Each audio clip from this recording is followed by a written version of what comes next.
காரங்க பண்ணாங்கன்னா எவ்வளவு பேனர் வைப்பாங்கன்னு டிஎம்கே மீட்டிங் நடத்தி ஒரு பேனர் வேணா எடுப்பாங்களா? அதெல்லாம் கேட்க மாட்டாங்க. ஏன்னா பயம்.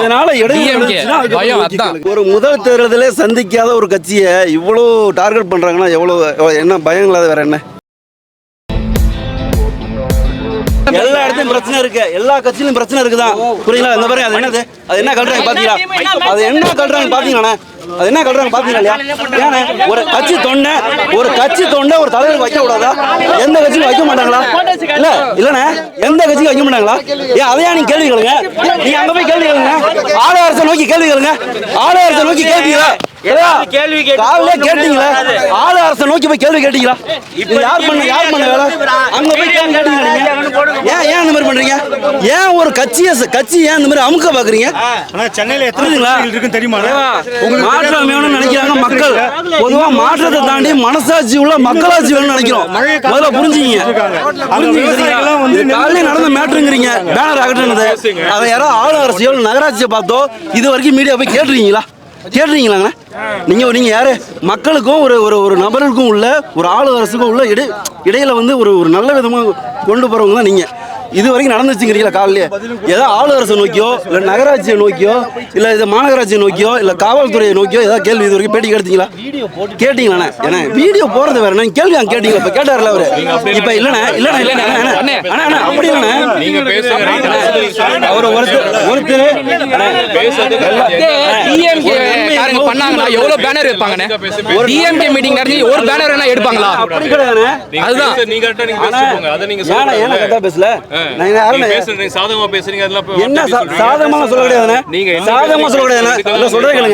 ஒருத்தரே வந்து ஒரு இதை பேசுறாரு, அவர் ப்ரூஃப் கேட்டாரு, ப்ரூஃப் கேட்டது அவர் காட்டுறாரு. அப்புறம் 1000 பாரதிதாசன் இருப்பாரு. என்ன அப்படி வைக்கிறீங்க? எல்லாருமே பஸ் விட்டு பாக்கெட்ல வச்சு சுத்துவாங்களாண்ணே? சொல்லுங்கண்ணா, நீங்க என்னன்னா அது காட்டிட்டு மேற்கொண்டு வேற கேள்வி நீ கேட்கலாம்ல? எல்லா கட்சியிலுமே உப்பு சொல்றீங்க, எல்லா கட்சியிலுமே பிரச்சனை இருக்குண்ணே. நாங்க புதிய கட்சி இன்னும் கட்டமைப்பு நடந்துகிட்டு இருக்கு, முடியல. சரிங்களா? நாங்க இன்னும் ஒரு தேர்தலை சந்திக்கல, தேர்தலை சந்திப்போம். மக்கள் ஆதரவு பெரும் ஆதரவு இருக்கு. அதுதான் பல கட்சிக்கு இதோட இது கேள்வி கேட்கறீங்க. உங்க மேல தப்பே சொல்லல. உங்க கேள்வி என்ன வேணாலும் கேளுங்க. பல கட்சிக்கு பாருங்க, பேனர் போடல, அது கேட்கலாம். எவ்வளவு பிரச்சனை இருக்கு, எவ்வளவு பிரச்சனை இருக்கு பாருங்க. எவ்வளவு பேனர் இதெல்லாம் காமிங்க, இதெல்லாம் திரும்பி காமிங்க. இதெல்லாம் பாருங்க பின்னாடி எவ்வளவு கேளுங்க. அவருக்கு ஒரு மாவட்ட செயலாளருக்கு ஏதோ பிரச்சனை, உறுப்பினர் அவருக்கு உள்ள பண்ணல, அவரோட கஷ்டத்தை அவர் சொல்றாரு. சேர்ந்து நல்லது நடக்கணும்னு எல்லாமே நாங்க இது பண்றது. யாரும் ஒரு சுயநல ஆதாயத்துக்காகவோ இது ஒண்ணு கட்சி ஆரம்பிக்கப்பட்ட கட்சி கிடையாது. இவர் இன்னைக்கு நேத்து பண்ணது கிடையாது. எல்லா சேனல் மேல நாங்க தப்பே சொல்லவே மாட்டோம். வருஷமா ஒரு நல்லது பண்ணணும் தான் பண்ணிட்டு இருக்காரு. புரியுதா? அது உங்களுக்கு நல்லாவே தெரியும். இப்போ ரீசனாகவும் என்ன சம்பவம் நடந்துட்டு இருக்கு, அவர் மேலே என்ன திணிச்சிருக்கான்னு எல்லாமே பொதுவாக எல்லாமே தெரிஞ்ச விஷயம் தான். ஏன் அந்த மாதிரி ஒருவேளை எல்லாத்தையுமே கவனிங்க, எல்லாத்தையுமே நீங்கள் கவர் பண்ணுங்க. புரியுங்களா? எல்லாருமே எனக்கு கேள்வி கேளுங்க, உங்களுக்கு முடியும். எங்கண்ணா? ஆமாண்ணா, பர்மிஷன் தரலாங்கிறாங்க. அது எப்போ நான் கேட்பாங்க? நைட்டு ஒரு 12-1 மணிக்கு தான் வந்து பர்மிஷன் கேட்பாங்களாண்ணே?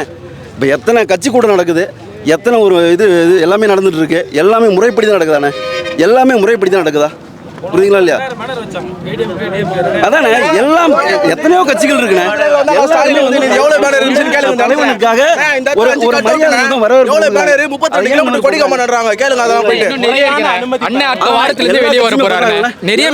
மரியாதை அனுப்பி பெறாங்களாண்ணா? எல்லா கட்சியும் இருக்காங்களாண்ணே? எல்லா கட்சியும் முறைப்படி தான் எல்லாமே பண்றாங்களாண்ணே? சொல்லுங்கண்ணே. இல்லை பேனர் விழுந்து போனதெல்லாம் இருக்கு. அதுக்கப்புறம் பேனரே வைக்க கூடாதுன்னு ஒரு இது போட்டாங்க. இப்போ கடைசியில் எல்லாமே என்ன நடக்குது? எல்லாம் மாற்றம் தான் போயிட்டு இருக்கு. அப்ப எல்லாரும் கேட்க மாட்டாங்க. ஏன்னா பயம். இதனால பயம். அதான் எங்க அண்ணன் பார்த்து நிறைய பேர் பயப்படுறாங்கண்ணா. உண்மை அது. இதை சொல்லி தான் தெரியணுமா? நிறைய இப்போ இருக்கிற டிஎம்கே பயப்படுதுண்ணா. இல்லண்ணா, இதை வார்த்தையா சொல்லி தான் தெரியணுமா? கிடையாது, இது வார்த்தையா சொல்லி தான் தெரியணுமா? இப்ப பாருங்க, அண்ணன் வெளியே வருவேன், நிறைய பிரச்சனை இன்னும் எவ்வளோ பண்ணுவாங்கண்ணே. ஒரு முதல் தேர்தலே சந்திக்காத ஒரு கட்சியை இவ்வளோ டார்கெட் பண்ணுறாங்கன்னா என்ன பயங்களாத வேற என்ன? சொல்லுங்கள். நீங்களே புரிஞ்சுப்பீங்க எல்லாம். அதுதான் விஷயம்.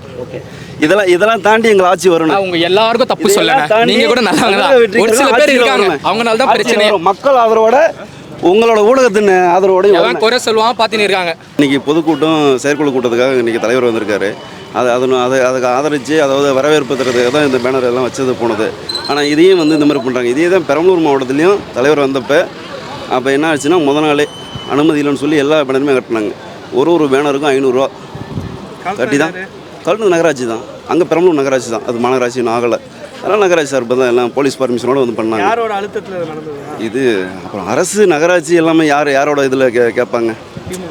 அதான் ஆளு அரசு தானே, ஆளு அரசு அவங்க தானே, ஆளு அரசு அவங்க தான். அதனால் இதை நம்ம வெளிப்படையாக சொல்லி தான் தெரியணும்ல. இது ஏன் இப்படி பண்ணுறாங்க? அதுதான் விஷயம். எல்லா கட்சியும் போல் அப்படி கடந்து போகலாம்ல.